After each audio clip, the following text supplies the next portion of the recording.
రంగారెడ్డి జిల్లా Rajendranagar financial డిస్ట్రిక్ట్లోని Medicover హాస్పిటల్స్లోని Padma Bhushan గ్రహీత ప్రముఖ రేడియేషన్ అంకాలజిస్ట్ డాక్టర్ నూరి దత్తాత్రేయుడికి ఘనంగా సన్మానం నిర్వహించారు. ఈ సందర్భంగా క్యాన్సర్ చికిత్సలోని ఆధునిక సాంకేతికత, భారతదేశంలోని అంకాలజీ అభివృద్ధి, ప్రతి రోగికి నాణ్యమైన వైద్యం అందించాల్సిన అవసరంపై ఆయన వైద్యులతో చర్చించారు. ఈ కార్యక్రమంలోని ఆసుపత్రి అంకాలజీ విభాగానికి చెందిన వైద్యులు, నర్సింగ్ సిబ్బంది పాల్గొన్నారు.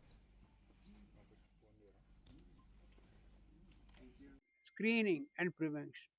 మనకి లక్కీగా ప్రివెన్షన్‌కి అందుబాటులో ఉన్నవి 2 క్యాన్సర్‌లు ఉన్నాయి మనకి. Especially cervical cancer in women. Cancer in women మనకి అలార్మింగ్ నంబర్ ఏమిటంటే 200 people, 200 ladies are dying every day with cervical cancer. Which is a big alarming number. దాన్ని స్లోగా ఫీమేల్‌ని క్యాన్సర్‌కి ఆహ్, వస్తుంది అంటే మనకి చాలా బాధాకరంగా ఉంటుంది. సో, అందరూ ఇదొక్క క్యాన్సర్ మనం if we can eliminate one cancer at a time, cervical cancer will be number 1 with HPV vaccination. సో, అందరూ గూడా దాని గురించి మిస్‌ఇన్ఫర్మేషన్ ఇవ్వడం మానేయండి.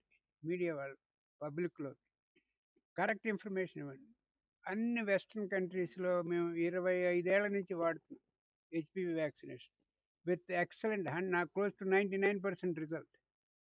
సో, అదే మనం గూడా ఎందుకు చేయలేం అని మీరు ఎవరన్నా గనక మిస్‌ఇన్ఫర్మేషను, రాంగ్ ఇన్ఫర్మేషను, స్టిగ్మాలు పెడితే దాన్ని తగ్గించి దాన్ని ఎలిమినేట్ చేసే రెస్పాన్సిబిలిటీ అందరి మీద ఉంది. డాక్టర్ల మీద ఉంది, నర్సెస్ మీద ఉంది, మీడియా మీద కూడా ఉంది. అది చేయగలిగిన రోజున మనం సర్వికల్ క్యాన్సర్‌ని కంప్లీట్‌గా ఎలిమినేట్ చేస్తాం.